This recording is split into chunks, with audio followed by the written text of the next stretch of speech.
"Greetings, traveler. I'm glad to see you in my tavern. Here you may rest after a hard road, drink a mug of good ale, and listen to an old, honest witcher's tale, one that smells of smoke, winding roads, and silver coins." The road north from Ellender was long and bruised with ruts, soaked by weeks of spring rain. The air smelled of mud, pine, and the faint sweetness of crushed nettles. Geralt rode in silence, his cloak heavy with damp, Roach's hooves squelching softly in the sodden earth. The Witcher had no destination beyond the horizon, only a notice tacked to a roadside post that spoke of missing children and a generous reward. The village of Rin Glade, it said, sought one skilled in dealing with monsters, curses, or worse. That was all he needed to know. He'd seen too many villages like Rin Glade, isolated, frightened, and tangled in old superstitions. Yet the words the three mothers kept turning in his mind like a burr caught in wool.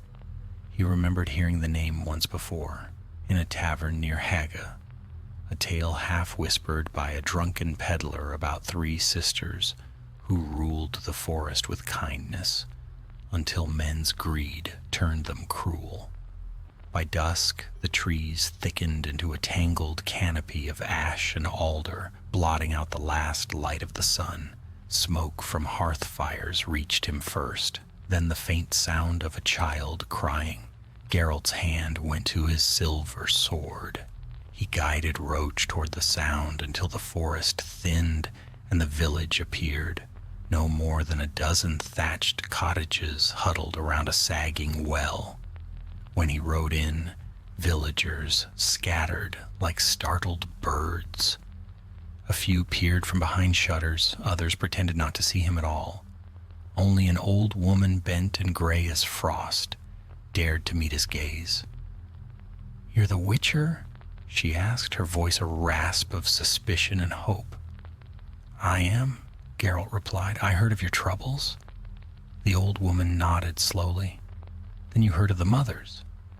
Geralt dismounted, his boots sinking into the mud. "I heard whispers. Tell me more." She motioned toward the tavern, a leaning structure whose sign had long lost its paint. Inside, the air was thick with smoke and unease. A handful of villagers sat silent at rough tables. The old woman introduced herself as Agnes, a midwife and the oldest living soul in Rin Glade. "They've guarded us for generations," she began, folding her hands tight. "Three mothers, the Lady of Roots, the Crone of Moss, and the Maiden of Mists. We've offered them bread and milk every spring, and in return our children grew strong, our fields green. But this year, they turned from us." "Turned?" Geralt asked. "Children vanish, one each week, always before dawn. The tracks lead into the forest, to the old shrine. When we went there, we found," her voice trembled, "blood and claw marks in the wood. Not wolf, not bear, something else." Geralt listened, his face unreadable. He'd heard hundreds of such tales, peasants mixing truth with fear, legends with shadows. But the pattern was wrong. A single child taken regularly without remains. That was not the work of any common beast. "Where's this shrine?" he asked. Agnes hesitated. "Best left alone, Witcher. No one who goes there returns the same. Some don't return at all." Geralt rose, tossing a coin onto the table. "Then it's good you called me." Outside, night had fallen, thick, moonless, and wet. The rain had stopped, leaving behind a hush that seemed unnatural. Geralt walked toward the edge of the forest, where the trees loomed like black pillars. "Don't go tonight," called a voice behind him. It was a young woman, her face pale in the lamplight. My brother went searching last eve. He hasn't returned. Geralt studied her, barefoot, shawl clutched tight, eyes red from crying. What's your name? Lena. Tell me about your brother. He's 15, thought himself brave. Said he'd bring back proof the mothers were only a story.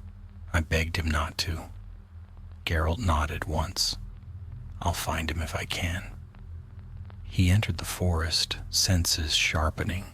The trees closed in, swallowing the faint glow of the village behind him. The air was colder here, heavy with the scent of decay. He found footprints soon enough, small, barefoot, and fresh. He followed them through tangled undergrowth until he came to a clearing. There stood the shrine, a weathered circle of stones, each etched with crude symbols of women's faces. Offerings lay rotted at their base, moldy loaves, wilted flowers, tiny carved dolls. Then he saw it. Blood splattered on one of the stones, still dark and wet. Nearby, a trail led deeper into the woods, marked by drag marks and broken branches. Geralt drew his sword, the silver blade whispering from its sheath. The silence broke with a sound, low, guttural, almost human. Something moved between the trees. A shadow lunged. Geralt spun aside, blade flashing. The thing that emerged was half seen, its shape shifting with the flicker of his lantern. A gaunt figure, skin gray as bark, eyes hollow, mouth too wide. It hissed, voice cracked like dry wood. She comes. The mother comes. Geralt's blade cut through the creature's chest. It fell with a shriek that turned to a whisper as it hit the earth. When the echo faded, the Witcher knelt beside it. The corpse was already decaying, its flesh turning to vines and rot. Not human, not monster he recognized. Something between. From the darkness beyond, a voice carried, soft as wind, through reeds. White Wolf, why do you disturb our sleep? Geralt turned sharply, sword ready. The air shimmered and 3 faint shapes appeared among the trees. Women's figures woven from mist, their faces pale and indistinct.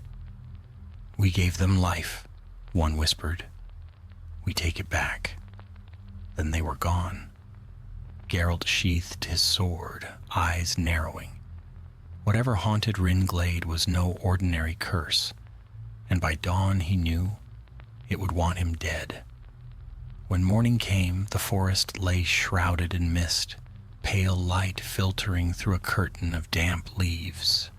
Geralt stood by the edge of the clearing where the strange creature had fallen.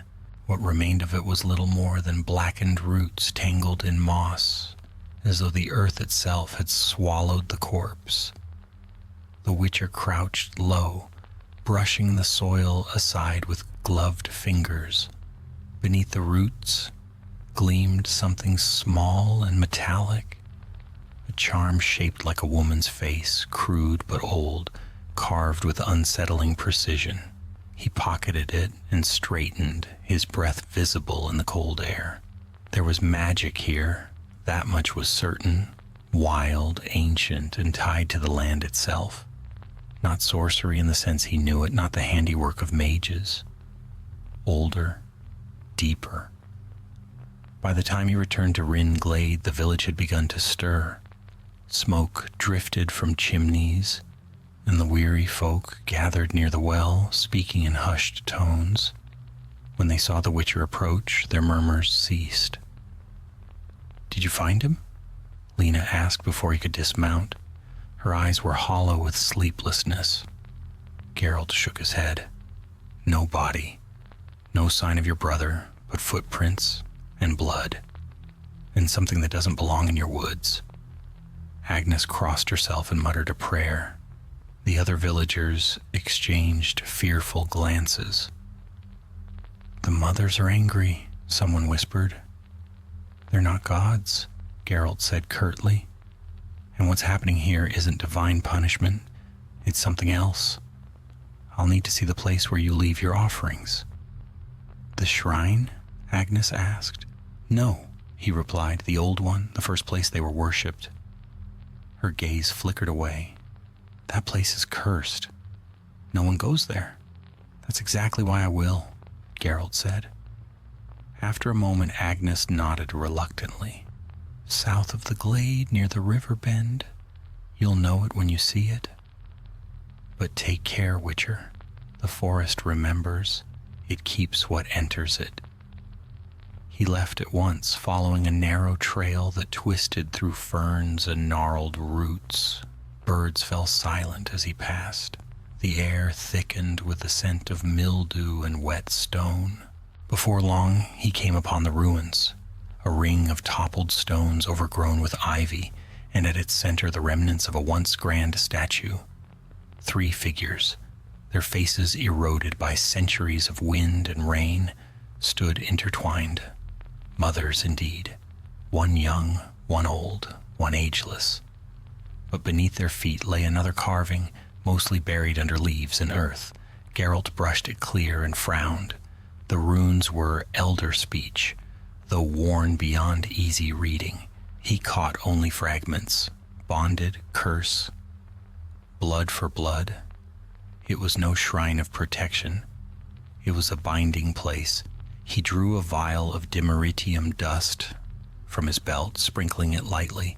The air shimmered, faint lines of energy tracing through the soil in a circle around the statues.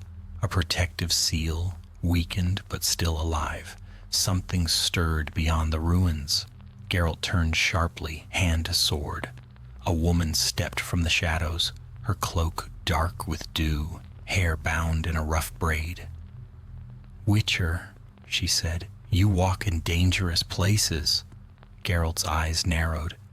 You're no villager. I am not, she replied. My name is Marite. I serve the mothers. Is that what you call it? The thing in the woods tried to tear my throat out. Her lips curved faintly. Then you met one of their children? They defend the forest. They protect what remains. Protect? Geralt said coldly.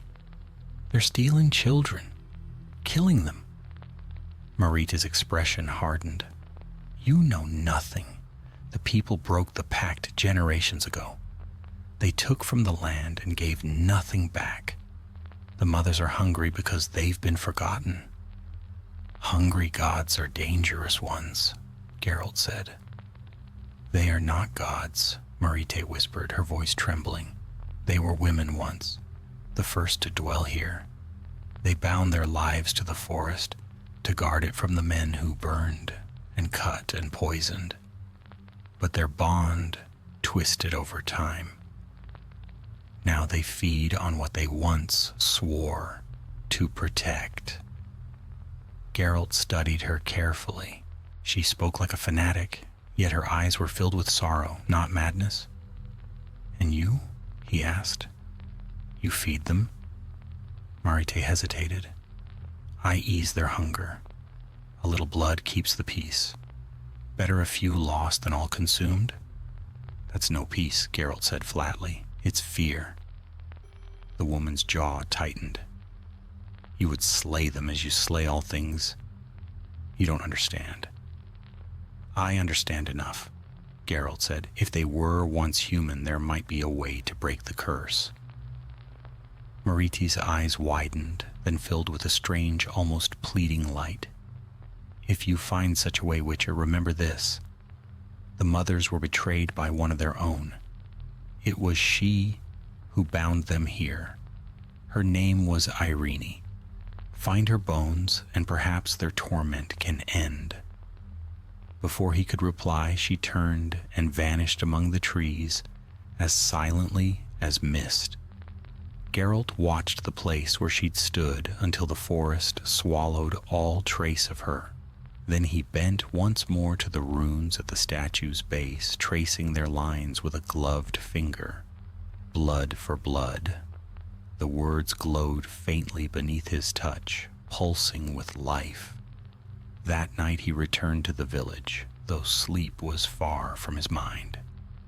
He sat outside the tavern, sharpening his swords under the pale moonlight. The villagers avoided his gaze, whispering behind closed doors. Somewhere in the dark, a child began to cry and was quickly hushed. When dawn came again, he followed the river south, searching for signs of graves. What he found instead stopped him cold. Near the bend where the mist lay thickest stood a half-collapsed cairn. Bones jutted from the earth, human bones, fragile and pale. Among them, tangled in the roots, was a rusted chain bearing a charm identical to the one in his pocket. Irene's resting place, he thought grimly, or what remained of it. A sudden rustle made him whirl. A figure was watching him from across the clearing, thin, hunched, eyes glinting with feral light. It darted away as he moved toward it, swift as a hare. Geralt followed. Through the fog, he caught glimpses. Torn robes, hair matted with leaves, skin as gray as ash. The creature stopped at last beside a tree blackened by lightning. There, with trembling hands, it pointed towards the cairn and spoke in a rasp like dry reeds. "Free us." Then it crumbled to dust. The Witcher stood in silence, the fog curling around him like ghostly hands. If this was Irene, then the curse had already claimed her. But her words lingered. "Free us." Behind him, from deep within the forest, came a sound, a distant, hollow wailing that rose and fell like the wind through dead branches. It carried the voices of many, and among them, faint but clear, the cry of a child. Geralt drew his steel sword, though he knew it would do little against spirits. The hunt, he thought grimly, had begun in earnest. The cry of the child echoed through the trees, sharp and thin as glass. Geralt moved toward it without hesitation, his every step measured soundless. Mist clung to his boots, coiling like smoke as he advanced. Somewhere ahead, water trickled faintly, a brook winding through the heart of the forest. The sound came again, not one voice but several, overlapping, rising and falling in eerie harmony. It was not the sound of weeping, but of calling him. Geralt slowed, eyes narrowing. He drank from the potion at his belt. Cat. The world around him sharpened into unnatural clarity. Every drop of dew glistened like quicksilver. Every shadow deepened. In that heightened sight, he saw them, three faint shapes, swaying in the fog ahead, their forms rippling like reflections on water. He moved closer. The figures resolved into women, or things that had once been women. One was tall and gaunt, her hair hanging in matted cords over a face pale as bone. Another was young, almost beautiful, but her eyes were hollow and black. The third was cloaked in shadow entirely, her outline shifting like smoke. "You walk far from your path, White Wolf," said the tall one, her voice echoing through the trees. "You smell of steel and sorrow." Geralt did not lower his blade. "And you reek of blood." The youngest smiled faintly, her teeth sharp as needles. "Do not fear, we only take what was promised." "Children?" he said coldly. "That's what you think was promised?" "The pact was made," hissed the shadowed one. "The first mothers offered their sons to the earth so the harvest might live. Now their descendants starve us. They forget. They break the bond." Geralt's grip tightened on his sword. "The world changes. Old pacts die with the fools who made them." "Then you shall die with them," the eldest whispered. Before he could move, the air around him thickened.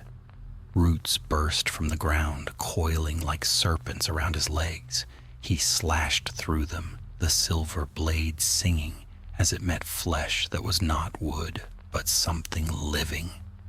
The figures screamed, the forest itself shuddering in answer. Geralt lunged forward, striking at the nearest apparition. His blade passed through her as though she were made of mist. She laughed, a hollow, endless sound, and vanished. When the others followed, silence fell once more. Only the river murmured faintly in the distance. Geralt stood breathing hard, sweat mingling with the chill mist. They had not attacked to kill him. They were testing him, measuring his strength. He sheathed his sword and knelt beside the broken roots. They bled sap as dark as tar. It seeped into the ground, vanishing as quickly as it came. There was power here, deep and wild, but tethered to something physical. The curse could not hold without an anchor. He turned toward the cairn where Irene's bones lay and understood. The mothers were bound to her, perhaps through her betrayal, perhaps through her blood.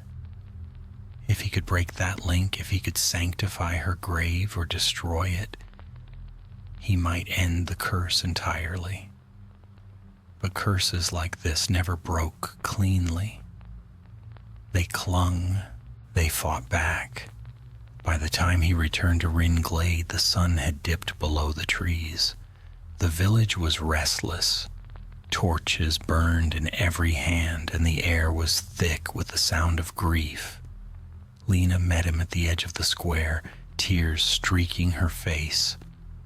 "Another's gone," she whispered. "Little Milla, only 6. Geralt's jaw clenched. "When?" An hour passed. We found her window open, footprints leading toward the forest. Her mother swears she heard singing. He didn't wait to hear more. He turned toward the woods again, drawing a torch from the nearest man's hand. "Stay inside," he ordered. "Bar your doors and don't come out until morning."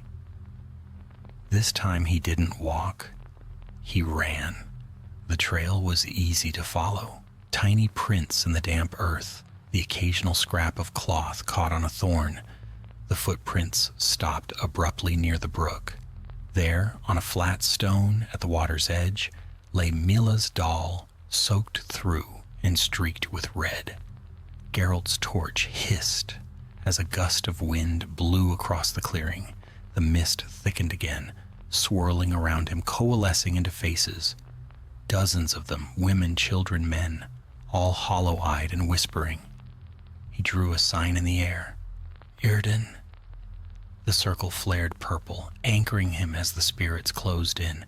Their whispers rose into a shriek that made the torch flame flicker wildly. From the fog stepped Mariti once more. Her cloak was torn, her eyes wild. "Stop, Witcher. You'll anger them further." "They've taken another child," he said, voice like iron. "No more warnings." "You don't understand," she cried. "If you spill blood here, the curse will deepen." Geralt's eyes flashed. "And if I don't, they'll keep feeding." He stepped beyond the Irden's glow and drew his silver blade again. Marite tried to reach him, but the wind rose, hurling her back. From the darkness across the brook, movement stirred. A shape rose, towering and grotesque, a fusion of branches, bone, and the faces of weeping women. The 3 mothers had come together at last. Their voices spoke as one. "We gave life. We demand it returned." Geralt took a steady breath. "You'll get nothing but steel." The creature lunged, claws cutting through the mist. Geralt rolled aside, slashing at a limb thick as a man's arm. Black ichor sprayed, sizzling where it touched the earth. He struck again, aiming for the faces, the eyes that glowed with fevered hunger. The thing roared, the sound splitting the night. The brook boiled, trees bent, and a wave of rot swept through the clearing. Geralt leapt into it, cutting, dodging, striking sparks of silver against the darkness. Each blow weakened it, but not enough. It was not merely a beast. It was bound by centuries of grief and betrayal. He reached into his belt, pulled free a vial, and hurled it into the creature's chest.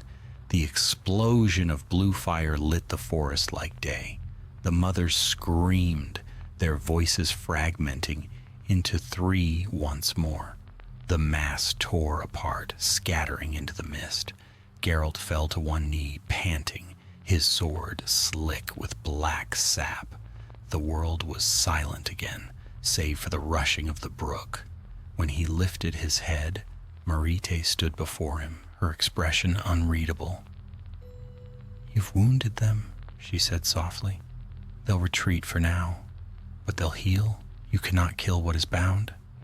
Geralt rose slowly. "Then I'll unbind them." Marite's eyes glistened with something between hope and fear.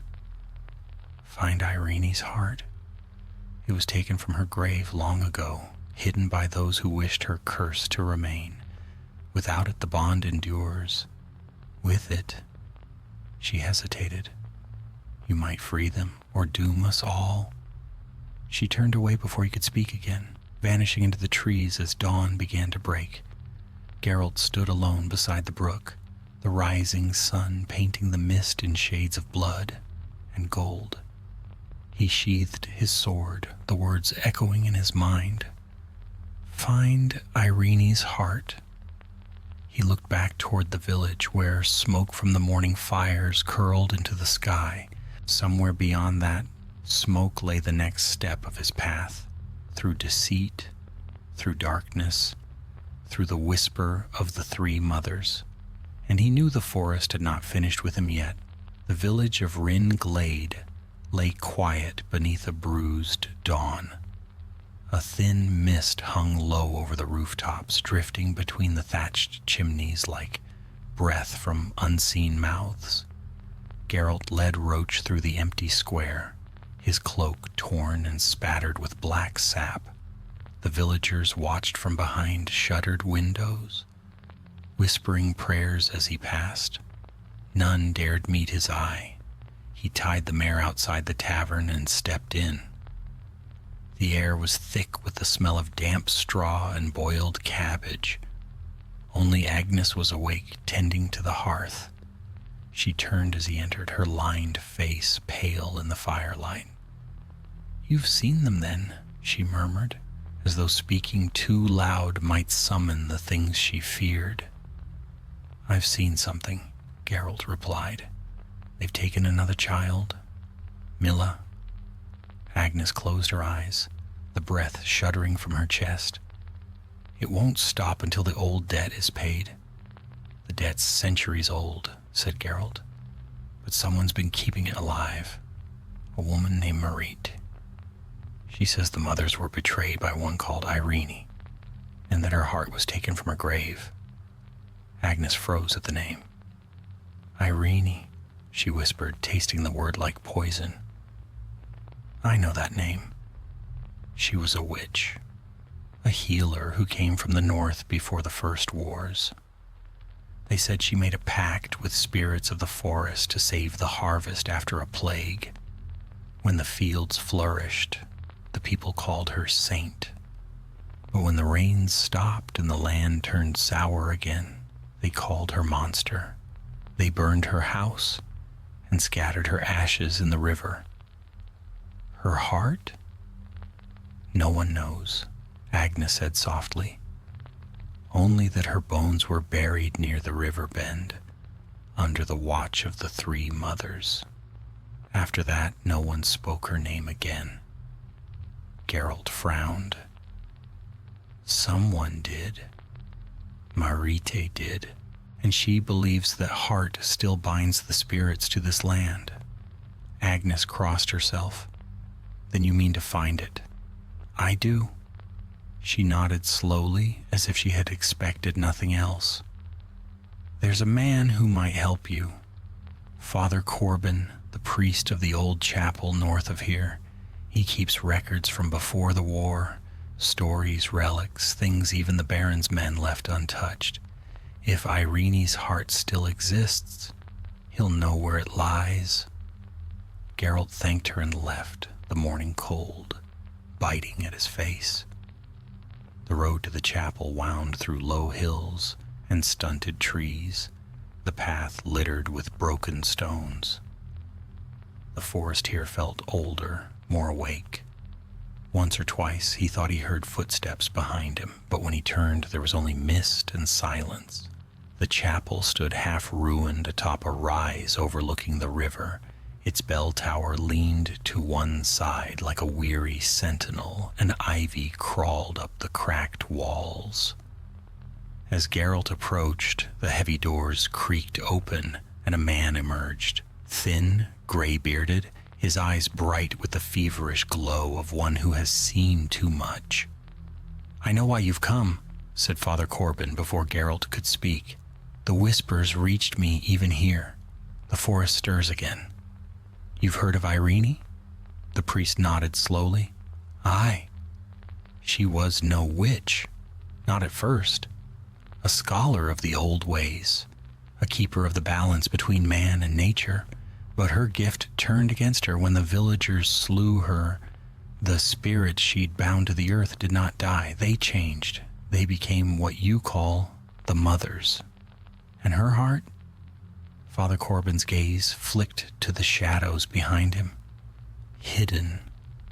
The people feared its power. It was said to beat still after her death, pulsing with the magic of the forest. They sealed it in an iron reliquary and gave it to the Baron's men to cast into the river. But the Baron's men never reached the water. The forest took them. Their bodies were found days later, torn open, their eyes black as pitch. The reliquary was gone." "Any idea where?" Geralt asked. The priest hesitated. "There is a place west of here, an old burial ground the locals call the Hollow Grove. I've heard strange chanting there at night. If the heart remains, it will be there, guarded by those who still serve the mothers." Geralt turned to leave, but the priest caught his arm. "Be wary, Witcher. Curses like this don't end with blood. The mothers were once protectors. If you slay them, the forest may die with them. I'll worry about that when I get there." The path to the Hollow Grove wound through dense underbrush. The air grew thicker with each step, heavy with the smell of damp soil and decay. Soon, the forest seemed to close around him entirely, the canopy blotting out the sun. He found the grove near dusk, a hollow encircled by ancient oaks, whose roots twisted like serpents. In the center stood a circle of stones, each carved with symbols older than the elder speech. Between them burned faint blue flames, though no wood fed them. Kneeling by the stones were 3 figures, cloaked and hooded, chanting in low voices.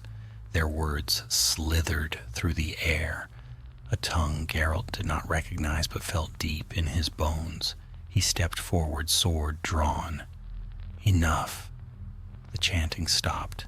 The figures rose, their hoods falling back to reveal pale faces streaked with mud and tears. One of them was Marite. "You should not have come," she said, her voice raw. "You told me to find the heart." "I told you to understand it," she hissed, "not to desecrate it." "Where is it, Marite?" Before she could answer, the ground trembled, the blue flames flared, and from beneath the stones came a pulse like a heartbeat, slow, steady, powerful. The soil split and something iron rose from below, a box, rusted but whole, etched with runes that glowed faintly red. "The reliquary," Marite whispered, "Irene's heart." The other 2 women fell to their knees, weeping. "It wakes," they chanted. "The mothers awaken." Geralt stepped closer, but Marite moved to block him. "If you touch it, they will come for you. Do you understand what you're meddling with, Witcher? That heart is the last tether holding their spirits to this world. Destroy it, and you may free them or you may unleash them. Either way," he said, "the killings end." Marite's eyes glistened with anger and sorrow. "Then may the gods have mercy on us all." Geralt reached for the reliquary. The metal burned cold under his fingers. The runes flared brighter, and the heartbeat quickened. until it became a drumming roar that shook the grove. The oaks groaned, splitting open like wounds. From within them poured dark sap that shimmered like blood. Faces formed in the bark, women's faces, screaming, pleading, twisting in pain. The three mothers had awakened. Geralt drew both swords, silver and steel, and turned to face the storm he had called forth. Above, the first thunder rolled, and the forest began to move. The first thunderclap broke over Ringlade like a war drum. The air thickened, the ground trembled, and the trees shuddered, as if in pain. Geralt braced himself, silver sword in hand, as the hollow grove awakened around him. The blue flames that circled the reliquary turned crimson, flaring high enough to lick the branches above. The oaks split wider, their trunks hollowing into shapes that were not quite human, slender forms with arms of bark and faces of twisted roots. The mothers had risen, their voices came as one, a sound that was not heard but felt, vibrating through the marrow.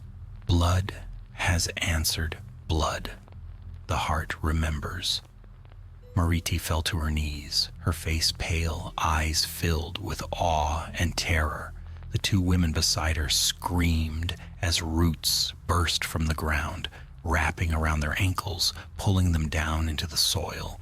Within moments, only their hands remained above ground, twitching once before falling still. "Marite!"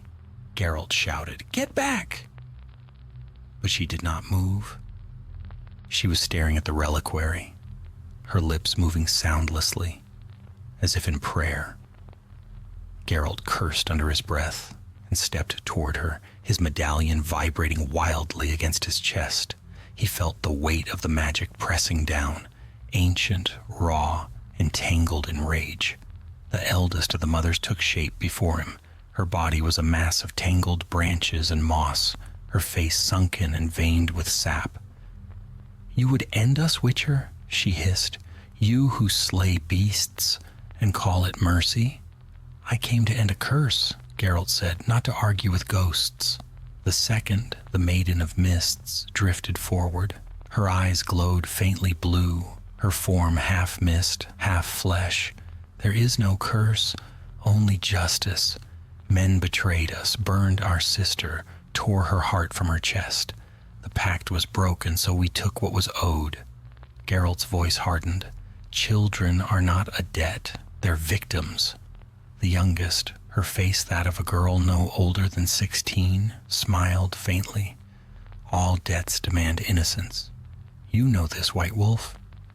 You've seen it in the eyes of every monster you've slain." Geralt said nothing. The mist around her shimmered, and for an instant, he saw through it the image of Irene herself, pale and burning, heart torn from her breast, screaming as fire consumed her house. He clenched his jaw and forced the vision away. The reliquary pulsed brighter, a deep red light bleeding from its seams. The sound of a heartbeat filled the grove, faster and louder with each passing second. Geralt knew he had only moments before the power within tore the place apart. Or worse. He thrust his sword into the earth and traced a sign with his left hand. Yrden. The circle blazed violet around the reliquary, its runes flickering like lightning. The mothers shrieked, their voices cutting through the thunder. "You cannot bind what is already bound," they cried. "Watch me," Geralt growled. The air exploded with sound. The mist turned to storm. Roots lashed out from the soil, tearing furrows through the ground. One struck Geralt across the chest, sending him sprawling. Pain flared hot and sharp, but he rolled aside before another root impaled the spot where he'd fallen. He slashed at them with his silver blade, each cut burning with bright white fire. Through the chaos, Marite rose. Her eyes glowed with the same red as the reliquary, her voice low and calm amid the storm. "Stop," Please, they only wish to be whole again. They're killing your people, Geralt shouted. They are my people, she answered, stepping closer to the reliquary. They always were, and before Geralt could stop her, she pressed her hand to the iron box. Light erupted, red, blinding, searing. Geralt staggered back, shielding his eyes. The ground split beneath him, the trees groaning as if they were alive. The reliquary cracked open with a sound like thunder splitting stone. Within, something glowed, a heart perfectly preserved, its flesh shimmering with magic, still beating after centuries. Marit gasped, her hand trembling as she reached toward it. Irene, she whispered. The heart pulsed once, twice. Then it burst into flame. A scream tore through the grove. Marit's voice and 3 others layered atop it, wailing in pain and fury. The flames spread, not consuming but transforming. The shapes of the 3 mothers twisted and folded inward, merging into one figure, a tall, terrible woman wreathed in fire and shadow, her eyes like molten gold. Irene, reborn. Free, she whispered, her voice echoing through the grove. At last free. Geralt raised his sword, his instincts screaming. Free doesn't mean harmless. She turned her gaze upon him, and for an instant the world froze. The forest fell silent. Even the rain stopped falling. You would strike me down, White Wolf, after all men have done? Geralt's voice was calm but unyielding. You were wronged. But this isn't justice. It's vengeance, and it's killing innocents. Irene smiled sadly.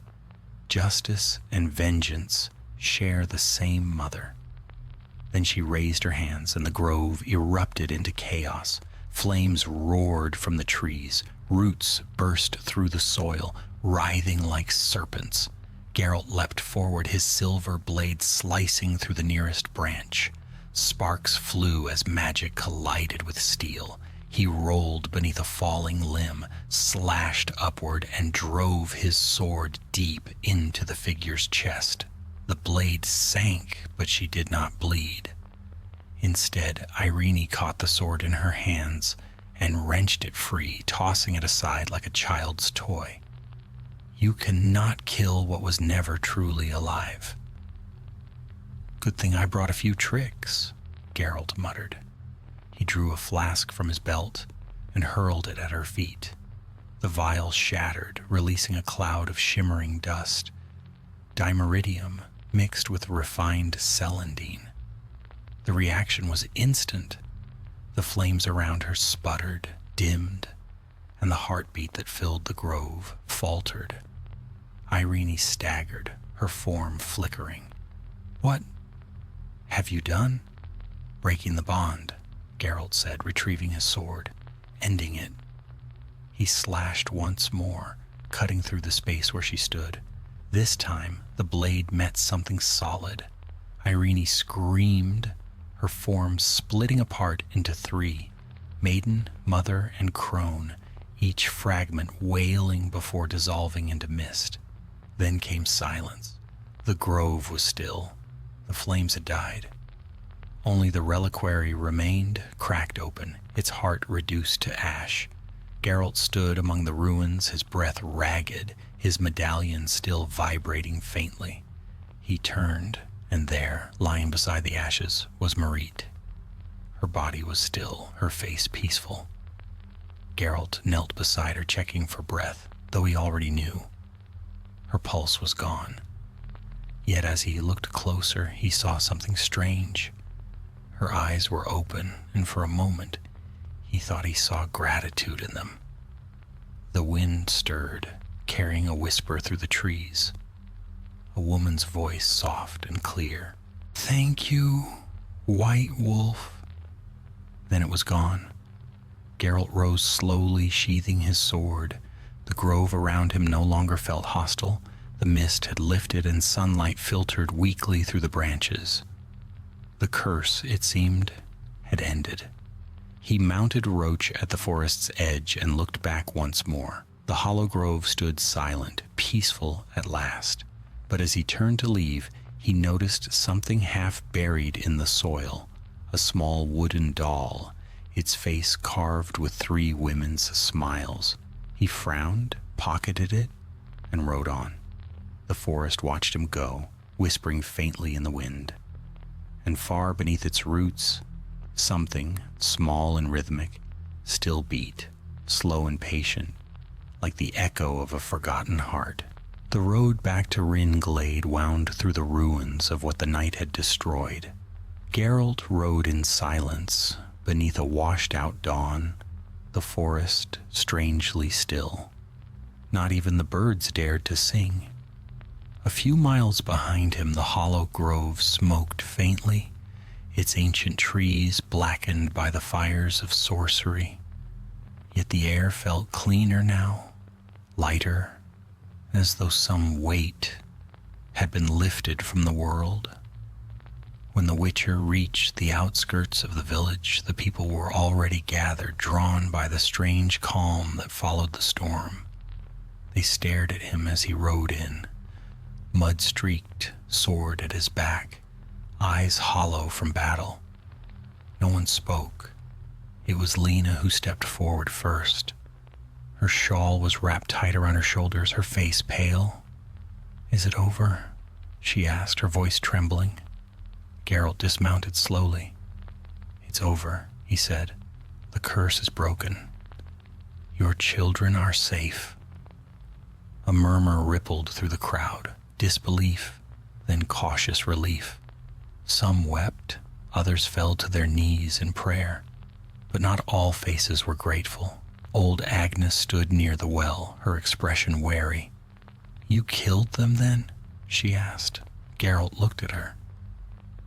They were already dead. What lingered was pain, not life.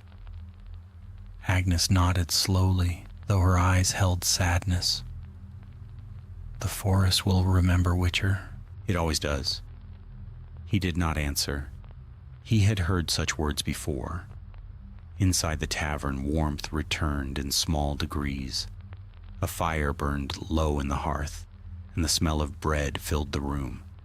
Geralt sat alone at a corner table, cleaning his sword with slow, methodical care. Dried sap clung to the blade like dark blood. He scraped it off and poured a measure of mead into a chipped cup. Outside, life resumed hesitantly. He heard laughter for the first time since his arrival, the sound of a child chasing another through the mud. It was a fragile sound, thin as glass, but it was life. He thought of Marite then, the strange conviction in her eyes, her final whisper. She had sought to protect the mothers, not out of malice but devotion. In her way, she had been the last of their kin. The line of women who kept the forest's memory had ended with her. Geralt finished his drink and stood. He went to the stable where Roach waited patiently and began packing his gear. His work in Rin Glade was done, but something, some flicker of unease, kept his thoughts restless. He looked once more toward the forest. The mist was gone, yet he could still feel it watching him, an echo lingering at the edge of sight. "Not your concern anymore," he muttered to himself, fastening his saddle. A voice answered behind him. "Perhaps not, Witcher, but it should be." Geralt turned. Father Corbin stood in the doorway, his robes muddied, eyes dark with exhaustion.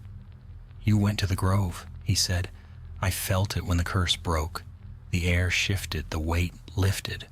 But such power doesn't vanish. It changes form." "I destroyed the heart," Geralt said. "The bond's gone." "Gone, yes," the priest murmured, "but not erased. The forest cannot die, Witcher. Its will merely sleeps." Geralt tightened the strap on Roach's pack, then let it sleep. The villagers deserve peace. Corbin stepped closer, lowering his voice. Peace, yes, but mark me. There will be dreams. The land remembers blood. You may have slain the mothers, but their whisper will haunt those born of this soil. Geralt looked at him for a long moment. Dreams don't kill. The priest's mouth twitched into a thin smile. No, Witcher, but they call.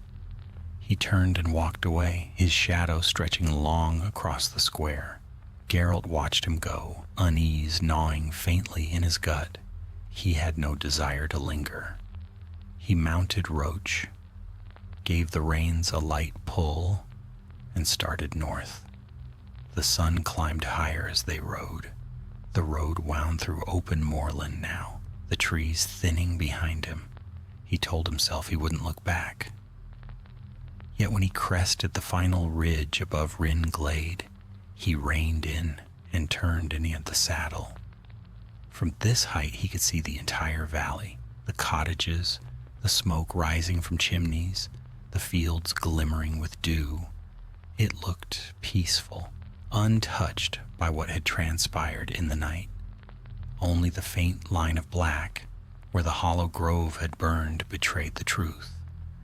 He lingered a moment longer, then spurred Roach onward. The day passed into afternoon, and by dusk he had reached the crossroads where 3 old signposts met. The one pointing west had fallen, half buried in weeds.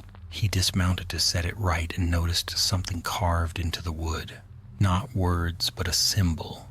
3 figures standing hand in hand, their faces turned toward the moon. He frowned. It was the same carving he had seen on the shrine in Rin Glade, the same symbol the villagers used for the mothers. Freshly cut. A chill prickled the back of his neck. Geralt drew closer. Beneath the carving, written in the dark smudge of charcoal, were words, clumsy, uncertain, as if written by a child's hand. Thank you for freeing them. We hear them in our dreams now. They are kind again. He stared at it for a long while before mounting Roach once more. Kind, he muttered, oh, we'll see. That night he camped near the edge of a birch grove. The fire crackled softly, the stars bright overhead. He cooked a strip of dried venison, chewed in silence, and leaned back against his saddle. For a while he let himself relax. But as sleep came, so did the whisper. It began faintly like the rustle of leaves. Then a woman's voice, clear and sorrowful, echoed inside his mind. White Wolf. He sat upright, hand on sword. The forest was still. Only the wind moved, yet the voice persisted, soft as breath. You ended the curse, but not the grief. It lives in the soil, in the children who will grow beneath our trees. He stood slowly, scanning the darkness. Show yourself. Nothing answered. The whisper faded, replaced by the sighing of wind through the birches. Geralt exhaled, sheathed his sword, and returned to the fire. He knew better than to chase ghosts. They always left more questions than answers. Still, when he slept again, his dreams were full of them. 3 figures walking through moonlit trees, their faces serene at last. They spoke no words, yet he felt their gratitude like warmth against his skin. At dawn, the dreams dissolved with the mist. The world seemed normal again. He packed his things, kicked dirt over the fire, and mounted Roach. The road stretched ahead, long and empty, the morning sun painting gold across the hills. Geralt of Rivia rode on, the sound of his horse's hooves, steady and sure. Behind him, far beyond sight, the valley of Rin Glade breathed again. Children laughed in the fields, mothers sang by their hearths, and the wind that moved through the forest carried no cries, only a faint, lingering whisper, a whisper of 3 voices bound forever to the land. And if one listened closely on nights when the moon was high and the trees were still, they might hear it, the soft murmur of the three mothers, no longer hungering, only watching and remembering. The path north wound into the highlands, where the air turned thin and cold. Spring sunlight glittered on the mountain streams, and the wind smelled of iron and pine. Geralt rode in silence, his thoughts distant, his mind still circling the events at Rin Glade. The curse was broken, the forest quiet. Yet the whisper of the mothers lingered in his memory like a scar that would not fade. He had learned long ago that victory was seldom clean. Monsters died, curses lifted, but what was lost never returned whole. There was always something left behind, an echo, a stain, a memory too stubborn to die. By the third day, the road brought him to a watchtower that marked the border of Cadwin. The guards there eyed him with suspicion, but witchers were not unknown in these parts. A silver sword bought as much respect as fear. Geralt passed without trouble, though one soldier muttered a blessing under his breath as Roach carried him past. He did not plan to stay in Cadwin long, only to find a safe road east before the spring rains flooded the valleys. But fate, as ever, had other plans. Near dusk, he came upon a hamlet called Rindle, perched on the edge of a cliff above a narrow gorge. Smoke curled from a handful of chimneys, and a water mill creaked at the river below. It was peaceful enough, though. The air felt wrong, taut, as though holding its breath. Geralt rode into the square and found the villagers gathered around a well. They fell silent when they saw him, the way peasants always did when a man with two swords appeared unannounced. At their center stood a broad-shouldered man with a grizzled beard and the bearing of someone used to command. "You're far from the path, Witcher," the man said, his voice wary but not hostile. "We've no coin for monster work." "Didn't come for coin," Geralt replied. "It's just a place to rest. The road's long." The man studied him for a moment, then nodded. "You'll find a bed in the mill house. Tell Mira I sent you. Name's Harren, Reeve of Rindle." Geralt inclined his head and turned to go, but the tension in the air tugged at him. "You said you've no coin for monster work," he said. "But that sounds like a man who wishes he did." Harren's jaw tightened. Around them, the villagers exchanged uneasy glances. "It's nothing that concerns you," the Reeve said finally. "A sickness, that's all. We've lost a few sheep, some dogs. The healer says it's the weather." "Sickness doesn't tear through bone," Geralt said quietly. Harren's eyes flickered. "And what would you know of it?" "Enough," the Witcher answered. "If you want the truth, show me." The Reeve hesitated, then gestured for him to follow. They walked through the narrow lanes to the edge of the village, where a small barn stood apart from the others. The smell hit Geralt first. Iron, decay, something wrong. Inside straw was dark with blood. A half-eaten carcass of a sheep lay sprawled on the floor, its limbs twisted. Deep claw marks raked the walls. "Wolf attack?" Geralt asked, though he already knew better. Harren shook his head. "We've seen wolves before. This isn't their work." Geralt crouched beside the corpse. The flesh was cold, the blood dry. He traced one of the claw marks with a gloved hand. 4 parallel grooves, each deep enough to cut to the bone. Too wide for a wolf, too clean for a bear. He caught a faint scent, earth, rot, and something floral, like crushed heather. Whatever did this, Geralt said, wasn't just hungry, it was marking its territory. Harren swallowed. "So it is a monster." Geralt rose. "Something like that." He spent the next hour walking the village's edge, searching for signs. He found tracks leading into the forest, light, precise, almost human, too small for a man, too long for a beast. When he returned, the sun had dipped below the hills, and the sky had turned the color of old embers. At the mill house, a woman waited by the door. She was young, with auburn hair, bound in a scarf, and wary eyes that softened when she saw him. "You're the witcher Heron sent," she said. "I'm Mira. Come in." He nodded his thanks and entered. The place was warm, the smell of bread thick in the air. Mira poured him ale and sat opposite. "It's not wolves," she said quietly. "You've seen it, haven't you?" Geralt sipped his drink. "I've seen what's left of it." Mira shivered. "At night, we hear it crying in the woods. Sounds like a child one moment, a woman the next. Heron says it's the wind, but I know better. My mother used to tell stories of spirits that walked when their graves were defiled." "Graves?" Geralt asked.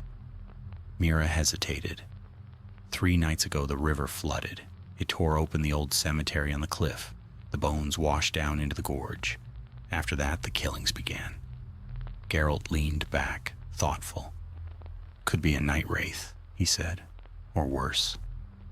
I'll need to see the place." "Not tonight," she whispered. "It's death to go there after dark." Geralt smiled faintly. "Good thing Death and I are old acquaintances." He left before she could protest. The path to the cliff was steep and narrow, the stones slick with moss. Moonlight gleamed on the swollen river below, turning it silver. Half the graves along the edge had collapsed, spilling bones and broken crosses into the ravine. He saw footprints among them, bare, light, unmistakably feminine. Then came the cry. It started as a sob, soft and distant, then rose into a keening wail that chilled the marrow. Geralt drew his silver sword, scanning the shadows. The air shimmered and she appeared. A woman in tattered burial cloth, her hair floating like smoke, eyes burning with pale fire, her mouth twisted in grief and rage. "Stay back," Geralt said quietly. The wraith drifted closer, her form flickering. "They left me," she whispered, "washed me away. No one remembered." "I remember enough," Geralt said. He traced a sign in the air. "Yrden." The circle flared, trapping her within. She screamed, the sound splintering the night. Her claws raked at the air, sparks flying as they struck the invisible barrier. "I can end this," Geralt said. "Tell me your name." The wraith's form flickered again, softer now, less wrath than sorrow. "Mira," she whispered. He froze. "Mira's alive!" The ghost smiled, and for a moment her face was gentle, almost human. "She carries my name, my face, my curse." The wind howled through the graves.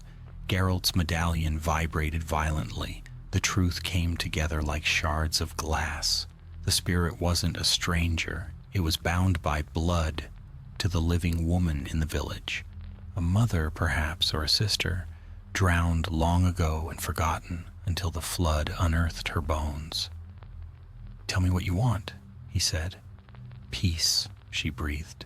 "But you must remember me." The wraith lunged then, the circle breaking under her fury. Geralt swung his sword, the silver singing through the air. The blade met her form, scattering it like mist. But before she vanished, she whispered again, close to his ear. "Tell her, I forgive her." The wind died. The night went still. Geralt lowered his blade, the graveyard silent once more. Only the river murmured below, carrying its secrets to the sea. He turned back toward the village where one truth waited, heavy as the steel on his back. Peace was rarely granted freely.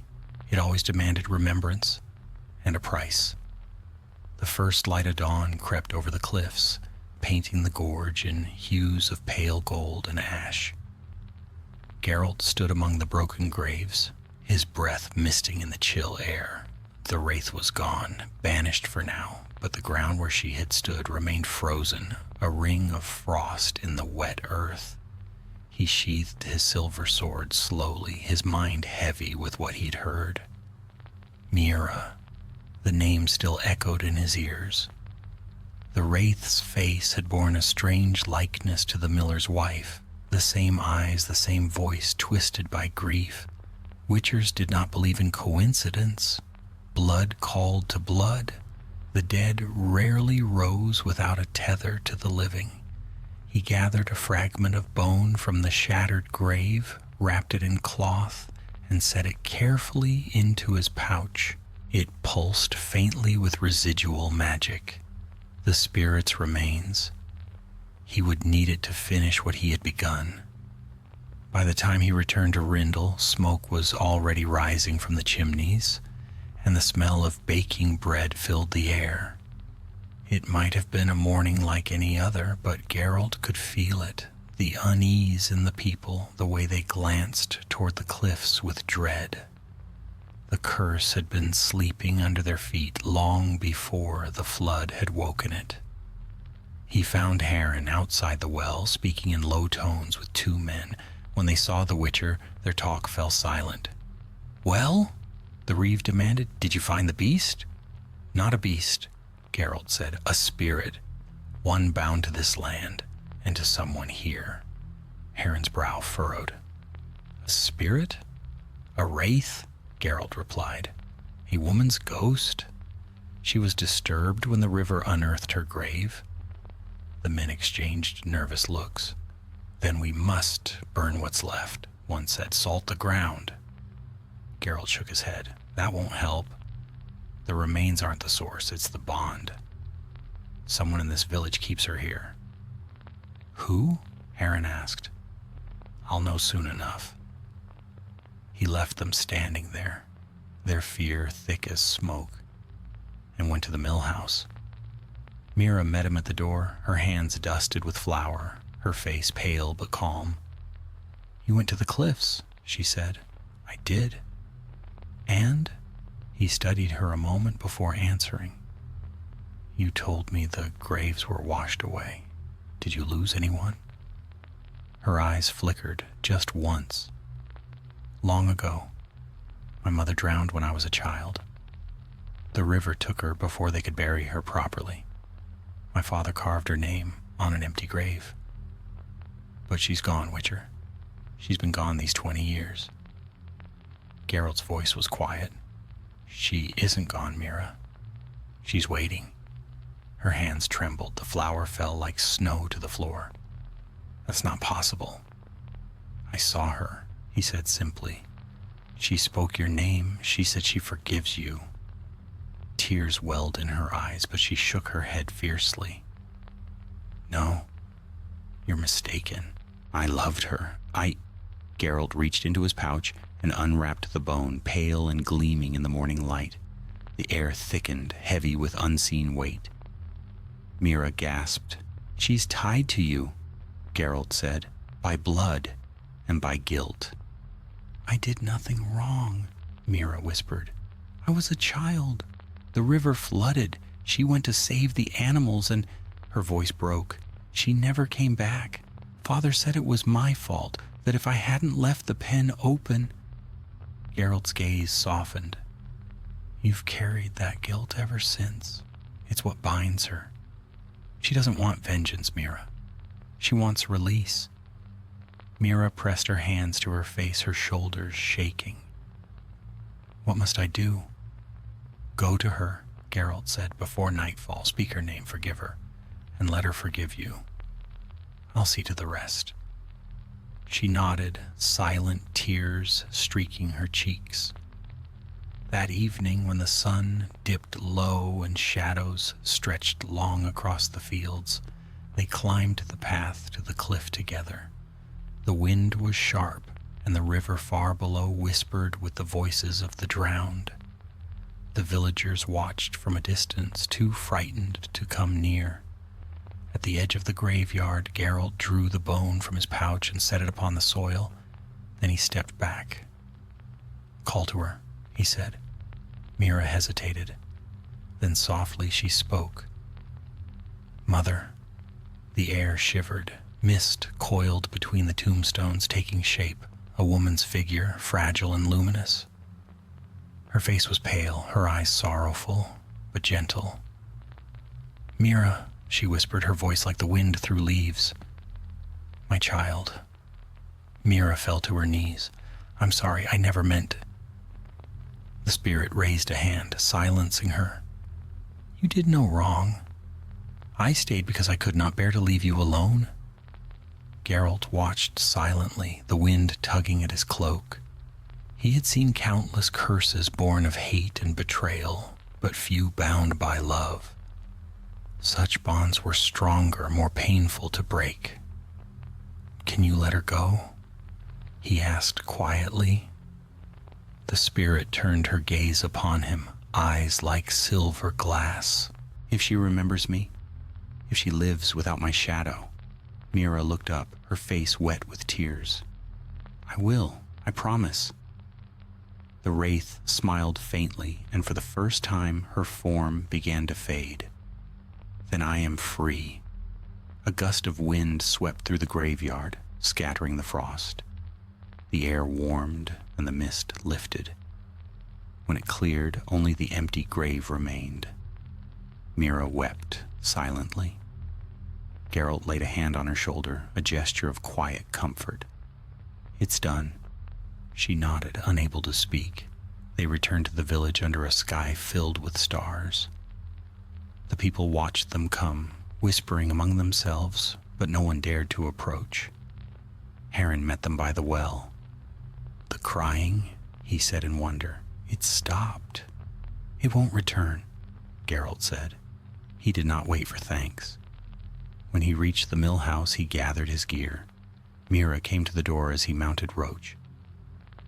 "Will she find peace now?" she asked. "Yes," Geralt said, "and so will you."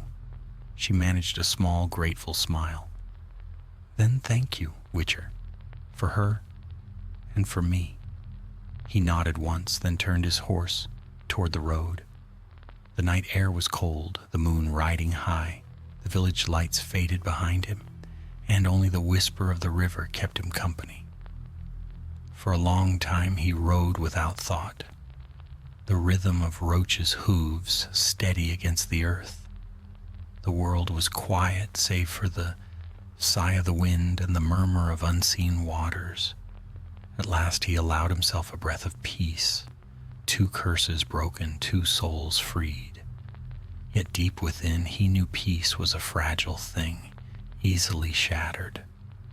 Somewhere beyond the horizon another cry would rise, another darkness stir.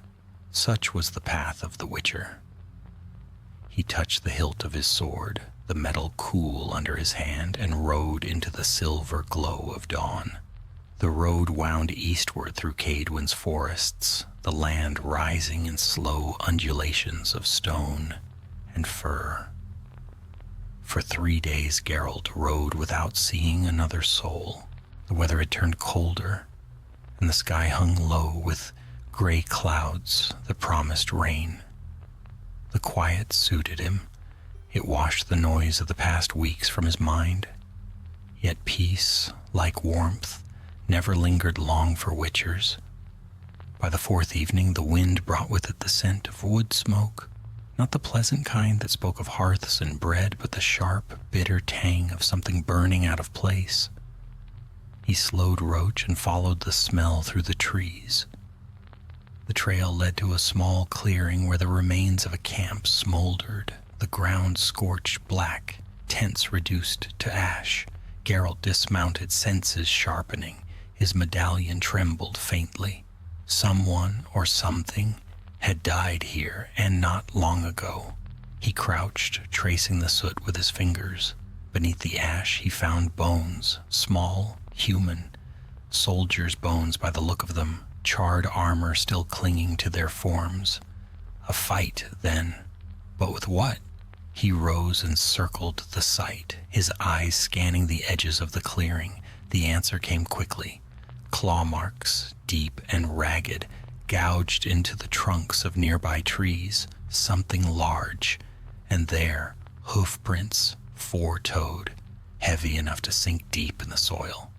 Not a wyvern, not a bear, something older. He touched a smear of blood on one tree and lifted it to his nose. The scent was strange. Animal, yes, but tainted with something sweet, like rot mingled with resin. His jaw tightened. He knew that smell. Leshen. He'd thought himself done with forest spirits, but fate clearly found amusement in repetition. Not again, he muttered. He examined the prints more closely. The creature had come from the east, moving toward the foothills, where the forest thickened. Its path was deliberate. Leshens were territorial, but this one seemed to be hunting, tracking men rather than defending ground. That made it more dangerous. He could have turned away. The Witcher's code allowed it. No contract, no obligation. But the burned camp told him these soldiers had already paid their price, and if the creature roamed free, more would follow. He mounted Roach and followed the tracks. Dusk fell quickly under the trees. The world grew dark and wet with the smell of pine. The prince led deeper into an area untouched by axe or plow. Soon he came upon the remnants of an old shrine, stones half buried in moss, carved with the faint traces of runes long forgotten. A stag's skull hung above it, lashed to a post with strips of hide. He dismounted. The air was thick here, still and watchful. He knew this kind of place. A Leshen's domain was always marked by symbols, totems that bound its strength. Destroy enough of them, and the creature could be drawn out. He drew his dagger and began to work, cutting down the first skull, smashing the brittle bone beneath his boot. The silence deepened. Somewhere close, a branch cracked. Geralt straightened, hand going to his sword. "Come on, then," he muttered. The wind shifted. Out of the shadows between the trees, something moved. A tall figure, antlers branching like twisted trees, eyes burning green in the dark. Its body was half man, half wood, its limbs creaking as it walked. In its hand was no weapon, only a cluster of roots that writhed like serpents. Geralt rolled aside as they lashed toward him. He struck with silver, sparks flying where steel met bark. The Leshen roared, a sound that was not sound at all, but the groan of ancient wood. He fought in silence, measured, waiting for openings. Signs would do little against a creature like this. Its power came from the forest itself. Still, he tried. Igni. Flames burst from his palm, licking at the creature's arm. It recoiled, bellowing, the stench of burning sap filling the air. Then the roots struck again, sweeping his legs out from under him. He rolled, slashed, severed one of the tendrils, and forced himself upright. The creature towered above him, its form shimmering, half fading into the trees, as though becoming one with them. "You picked the wrong hunter," Geralt growled. He hurled a bomb. Samum. Light exploded across the clearing, dazzling even the Leshen's inhuman eyes. In the heartbeat of blindness that followed, Geralt closed the distance and struck. His sword met resistance, then split through wood and sinew alike. The Leshen shrieked, its body fracturing into splinters. For a moment it seemed finished. Then the fragments began to stir, roots twined together, pulling the broken limbs into shape. Once more. Regeneration. Geralt swore under his breath. Of course. He ducked another strike, slicing through a tendril as it came. He'd need to break the bond, to sever its link to the forest entirely. And that meant finding the heart totem, the source of its power. He scanned the clearing, eyes darting. There, a great oak at the center, its trunk hollow and glimmering faintly with green light.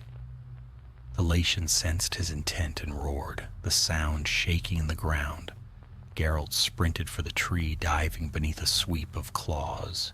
He drove his sword deep into the glowing hollow. The light flared, then shattered in a burst of emerald fire. The creature screamed, a sound of rage and despair, and collapsed, its form crumbling into dust. When silence returned, Geralt leaned against the tree, chest heaving. The smell of sap and smoke hung heavy. He stayed there for a long time until the night insects began their chorus. Then he retrieved his sword, wiped the blade clean, and turned toward the path.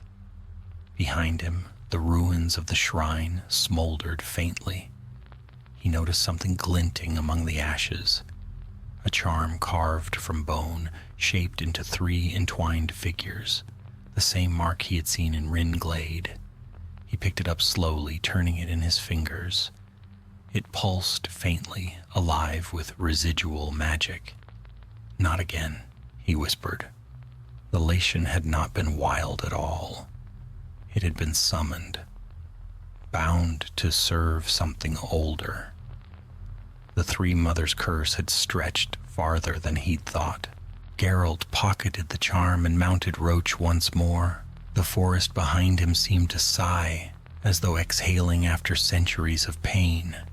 The Witcher rode on beneath the whispering pines, the charm warm against his chest, and wondered, not for the first time, whether some evils, once woken, could ever truly be laid to rest. The wind rose, carrying a sound faint and familiar through the dark. 3 voices, soft and distant, laughing like water over stone. The following day dawned gray and heavy with mist. The forest that had burned in the night now seemed to slumber, blanketed by fog that clung to every branch and hollow. Geralt rode through the pale light, the charm he had taken from the Latian pressing against his chest like a weight he could not ignore. It was not the first cursed trinket to find its way into his pocket, nor would it be the last. Yet something about this one unsettled him. Its faint pulse had not faded with the creature's death. If anything, it beat stronger now, like a heart remembering how to live. By noon he reached a crossroads, where a weathered sign pointed toward Aldersburg, 2 days' ride east. He considered the path, then the charm again. East meant contracts, rest, coin, but the whisper of 3 soft voices brushed his ear as the wind shifted, light as breath. "Find us, White Wolf. We are not gone," he swore quietly under his breath. The Mother's curse was supposed to be broken, yet their reach had followed him across half a province, from Rin Glade to Rindal, and now it seemed beyond. "Roach," he muttered, turning the reins north instead. "We're going hunting again." The mare flicked an ear but obeyed, trudging toward the high country, where the forests grew darker and the paths vanished under roots. The air changed as they climbed, the scent of pine giving way to something older, colder, as though the land itself had forgotten the warmth of the sun. By dusk he reached the edge of a valley. Mist pooled below like a white sea, and in its midst rose a spire of black stone, weathered, ancient, half swallowed by the woods. No lights burned there, no smoke rose from its roof. But his medallion trembled. Geralt dismounted and approached on foot. The tower's base was ringed by the remains of a wall, now overgrown with thorn and ivy. Symbols carved into the stones caught the fading light. 3 circles interlocked, the same mark he had found on the charm. He paused. The ground around the ruin was littered with bones, animal mostly, though some unmistakably were not. He drew his steel sword and pushed open the tower's door. The air inside was damp and stale. His boots echoed on the stone floor. Faded murals covered the walls, their paint long flaked away, but shapes still visible. Women, 3 of them, standing over fields and forests, hands raised in benediction. The same faces again and again, until the sight grew oppressive. He climbed the spiral stairs, the charm in his pocket growing warm. Halfway up, a whisper stirred, faint, feminine, echoing through the stones. "Why did you come?" He stopped, listening. "Because you called me," he said softly. A pause, then the whisper again, closer. "We did not call. We were sleeping." The charm flared suddenly, searing his skin. He pulled it free. The bone glowed with pale fire, the 3 carved figures writhing as if alive. From the air around him, shadows coalesced. 3 shapes forming out of the mist that seeped through cracks in the tower walls.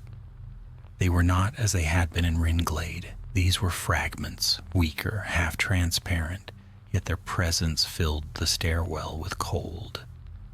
"You meddle in what was bound," said the tallest, her voice like creaking wood. "You tore apart what could not die." Geralt raised his sword, though it felt meaningless against air. "You were killing innocents." "They took from us first," hissed the youngest. "Their hands cut our roots, their fires burned our kin. Do you know what it is to starve, Witcher? To watch the world forget you?" "I know what it is to outlive it," he said. They recoiled as if struck. The oldest leaned close, her face a blur of light and shadow. "You carry part of us now," she whispered. "The charm binds you. Wherever you go, we go. You think you freed the land, but you only scattered the seed." Geralt frowned, lowering his blade slightly. "Then what are you now? Spirits? Echoes?" "Memory," the youngest murmured. "Desire, hunger." The middle one, once the Maiden of Mists, extended a hand, her tone almost gentle. "Give us the charm. We will sleep again." He looked at the trinket, its light pulsing softly like a heartbeat. Every instinct told him not to trust them, yet he could feel the thing's pull, the magic gnawing at his veins. If he kept it, it would feed on him, as it had fed on the forest. "I'll destroy it," he said. Their voices rose together in a hiss, like wind through dead leaves. "You cannot destroy what was born of the world itself." "Watch me," he muttered. He hurled the charm down the stairwell and traced a sign. "Igni." Flames leapt from his hand, striking the bone. For a heartbeat, the fire burned bright and hot, and then went out. The charm lay amid the ashes, untouched, its light steady. The eldest of the mothers laughed softly. "You see?" Geralt sheathed his sword. "Then I'll bury it somewhere it can't be found." "Bury 1 seed," she said, "and 3 will rise." He turned toward the stairs. The whispers followed him. "You cannot run from what you carry. You are part of it now. As long as you live, we live." He didn't answer. He stepped into the night air, the tower looming behind him like a shadow that refused to fall. The forest was utterly silent. Geralt mounted Roach, the charm cold again in his pocket, its heartbeat subdued, but not gone. He rode until the tower was a dark smudge behind him, until the path became little more than a deer trail through the undergrowth. The moon rose pale and distant, and with it came the first stirrings of wind. At a clearing he stopped and built a fire. The flames danced weakly against the fog. He drew the charm out once more and studied it. The faces were still now, their expressions unreadable. He remembered the Dryad Marite's dying words. The curse was never theirs alone. Maybe it had never been meant to end. Maybe it only changed shape, passing from forest to man, from spirit to witcher. Geralt set the charm on a flat stone and ground it beneath his boot. Bone cracked, splintered, and dissolved into dust that shimmered once before the wind carried it away. His medallion stilled. The forest sighed as if relieved. For the first time in days, no whisper came. He sat by the dying fire, eyes on the embers, waiting. The night held its silence. At last, he lay back. Against his saddle, the stars faint through the mist. Perhaps this time it was truly over. But somewhere in the distance a wolf howled, low and mournful, and 3 soft voices answered, faint, fading, yet still there, carried on the wind like a promise. Geralt closed his eyes. "Sleep then," he murmured, "and let me sleep too." The wind passed over the clearing, rustling the leaves, and for the rest of that night, the Witcher heard nothing at all. Morning came bleak and slow, with a pale sun dragging itself above the trees. The fire had long since died, leaving only ash and the faint smell of smoke. Geralt rose, his muscles stiff, and kicked dirt over the last embers. For a moment the world seemed still. No whispers, no distant cries, only the soft sighing of the forest. He almost believed it was over. But as he mounted Roach and turned northward, he saw them. Ravens, a dozen or more, circling low above the treetops. They followed him for a time, their calls sharp and restless, as though mocking his peace. When at last they veered east, he let them go, but unease coiled in his gut like smoke. The trail brought him down from the hills into a narrow valley where the air smelled faintly of peat and river water. The place was nameless on his map, though a scattering of cottages clung to the far bank. Half lost among willows, he crossed a wooden bridge slick with moss and was met by the usual wary silence of villagers. Faced with a stranger in armor, the first to speak was an old fisherman mending nets by the water's edge. "Don't see many travelers come this way," he said without looking up. "Don't see many worth following," Geralt replied. The man chuckled, a dry sound. "You'll be wanting food or trouble, then?" "Both easy to find." Geralt dismounted, studying him. "You've seen something," he said quietly. The fisherman hesitated, his hands pausing over the net. "Not seen exactly. Heard. The river's been talking again." "Rivers don't talk," Geralt said. "This one does." The old man spat into the water. "Whispers at night down near the bend. Folks say it's the drowned come back to beg. I say it's worse. Anyone gone missing?" The fisherman's jaw tightened. "Aye, a boy. 3 nights passed. Went fishing after dusk. Never came back." Geralt's eyes narrowed. "Where?" The man nodded upriver. "Past the bend, where the reeds grow thick. We used to call it Mother's Ford." "That name again." He almost laughed, but it came out hollow. "Mother's Ford," he repeated. "You've any idea why?" The fisherman's gaze drifted to the mist that hung over the water. "Old tales," he said. "Before my time, the river's name was once tied to the forest witches, 3 women who guarded the land, so the story goes.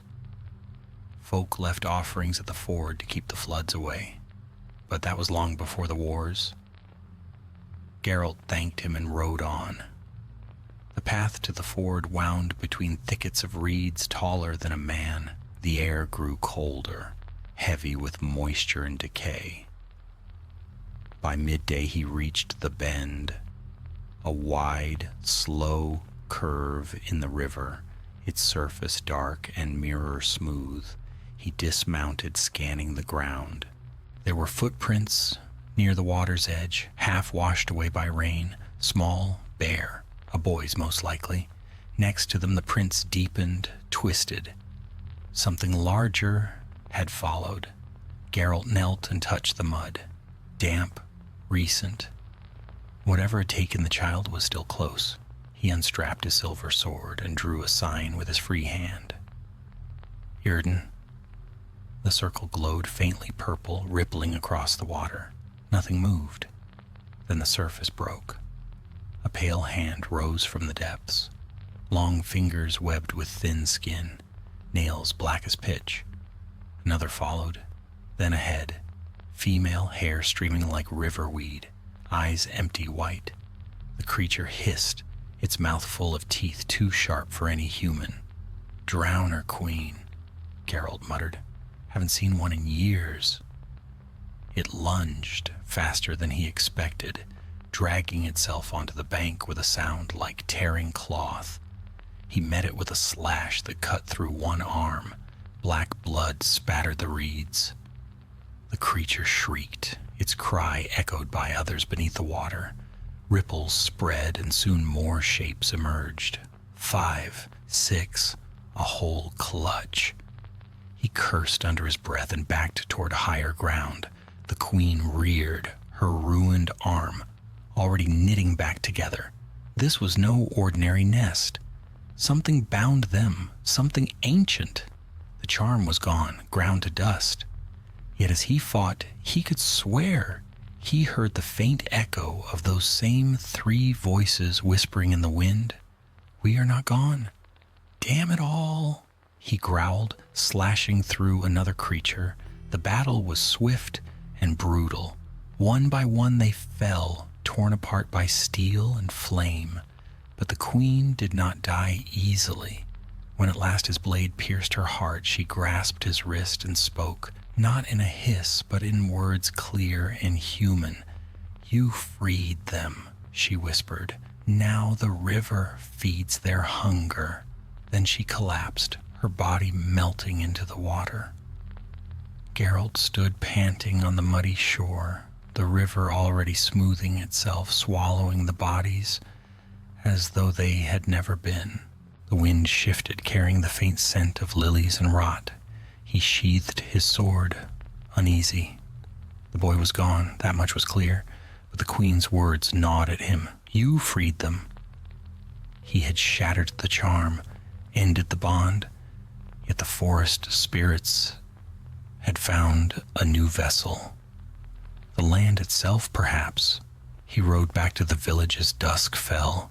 Smoke rose from hearths, and children's laughter echoed faintly across the water.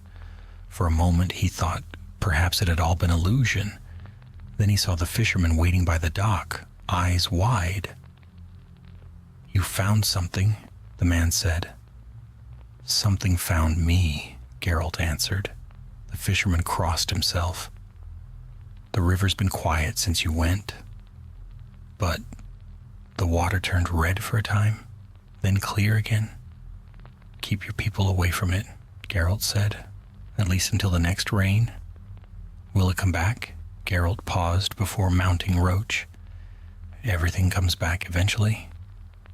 He rode out under the first stars, the river murmuring behind him. The night air was cool, and the sky seemed endless. For a while he listened to the rhythm of Roach's hooves, steady and familiar. But beneath it, faint and distant, he heard something else, the soft lilt of a woman's song carried on the wind. It was old, wordless, and unbearably sad. He did not stop to listen. He knew the tune would follow him anyway, as all ghosts did. By the time dawn touched the horizon, the song had faded, but its echo lingered in his mind, a promise or a curse he could not tell. The road stretched on ahead, gray and silent. Geralt of Rivia rode north once more, the world behind him whispering in 3 voices that never truly died. The storm came at twilight. Wind rolled down from the mountains in black gusts, bending the trees and flattening the tall grass. Geralt guided Roach into a ravine where the rocks gave some shelter from the rain, though not much. Lightning split the sky, throwing jagged light across the cliffs. The smell of thunder and wet earth filled the air. He made camp in the lee of a boulder, coaxing a fire to life despite the wind's protest. As the flames took, he stared into them, silent, his mind circling the same question that had followed him for days: why the whispers persisted. The curse of the three mothers had unraveled, yet echoes of their presence lingered, woven into the rivers, the woods, the very air. The world itself seemed to hum with their memory. Geralt's hand moved to the medallion at his neck. It quivered faintly, as though some unseen current tugged at it. He knew that feeling. Magic, old, wild, and restless. He muttered, "Still not finished, are we?" The fire spat and hissed as if in answer. When dawn came, gray and wet, he climbed from the ravine and rode on. The storm had passed, but the land bore its mark. Fallen branches, flooded ditches, the air heavy with damp. Toward midday he crested a ridge and saw the ruins of a fort sprawled across the next valley. Crumbling towers, half swallowed by ivy, stood like broken teeth against the horizon. He dismounted at the gates where the stones were carved with sigils, long eroded by wind. Once, this place had been strong. Now it was a skeleton. A scavenger's campfire smoked within the walls. Beside it crouched two men and a woman, their faces sharp with hunger. They looked up as the Witcher entered. "No need for trouble," one said quickly, rising to show empty hands.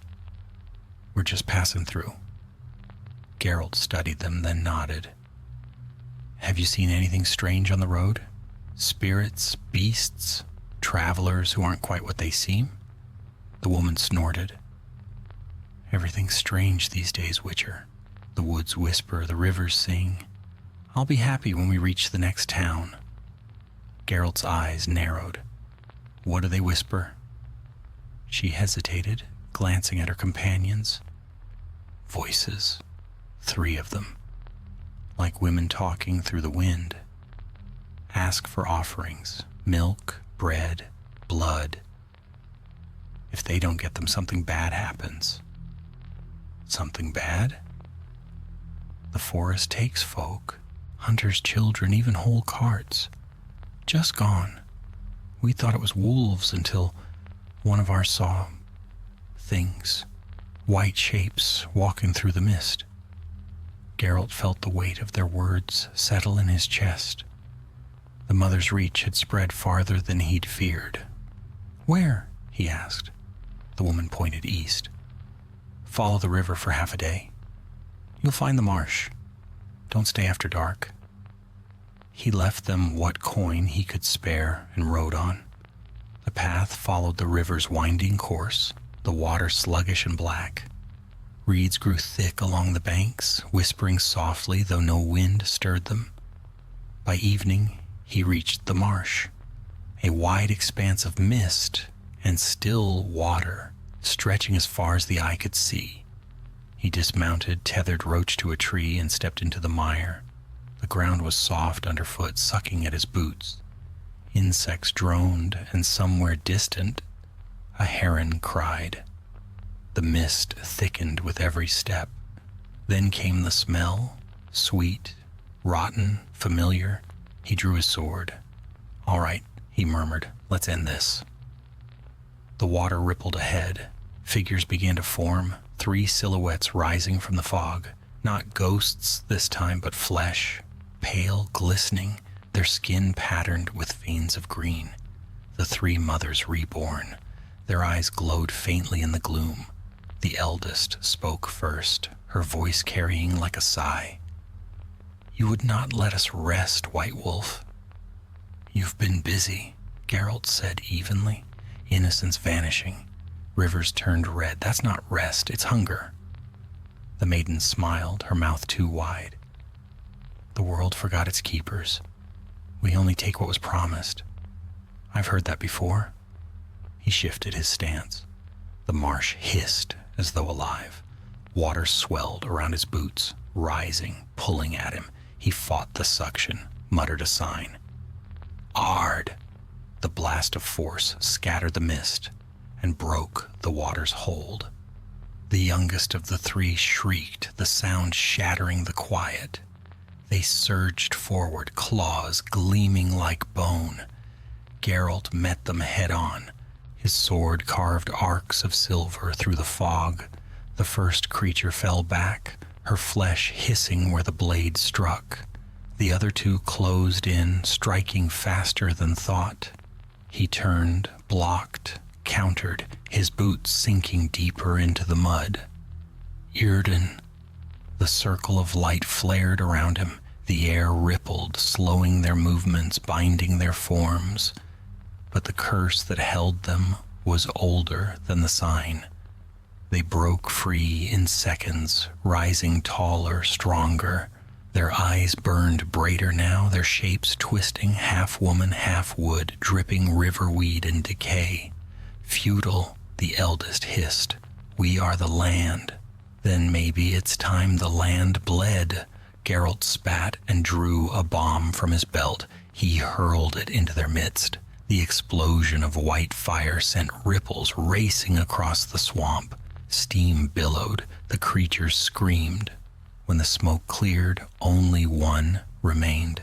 The maiden, burned and crumbling but still standing. She gazed at him, her voice barely a whisper. You cannot kill what you have already freed.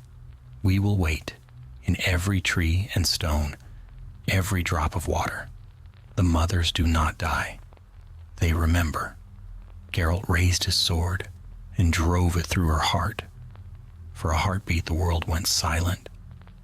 Then the light fled her eyes, and she collapsed into the mud. The water around them stilled, and the mist began to thin. He stood there a long time, breathing hard, watching the dawn creep across the marsh. The air smelled clean again, the rot gone. Beneath his boots, the ground grew firm. When he turned back to Roach, the mare stood calm, ears pricked. He stroked her neck, glancing once more at the quiet water. The reflection that looked back at him seemed older, wearier. Maybe now you'll rest, he said. But as he rode away, a low murmur followed him, too faint to be wind, too soft to be memory. Thank you, White Wolf. He did not look back. The sun climbed higher, burning the mist to gold. Behind him, the marsh lay silent. No movement, no song, no whisper. Yet in the ripples of the river far downstream, faint shapes stirred, 3 shadows entwined, fading into the depths. Geralt of Rivia rode on, knowing that some stories, no matter how many times they end, are destined to begin again. Dawn spilled across the northern plains, pale and cold, the color of unpolished steel. A thin frost coated the grass, and the last of the mist curled away like ghostly smoke. Geralt rode east toward no particular destination, only the next road, the next contract, the next quiet hour before another storm. The mare's hooves beat a slow rhythm, steady as a heartbeat, the only sound in a world that seemed half asleep. For the first time in weeks, there were no whispers on the wind, no soft voices murmuring from the woods or the rivers, only silence. And silence, Geralt knew, was a fragile blessing. By midday, the land began to change. The plains rose into low hills, and on the horizon appeared the dark line of another forest, older, untouched by axe or fire. Its trees stood tall and black against the pale sky, a wall of shadows and needles. The locals called it Elderholt, though on most maps it was marked simply as untraveled. He might have skirted it, but his supplies were low, and he had seen the smoke of a village in its foothills. As he neared, he caught the faint scent of wood fire and tanned leather, and soon the narrow trail opened into a small settlement of wooden cottages gathered around a shrine.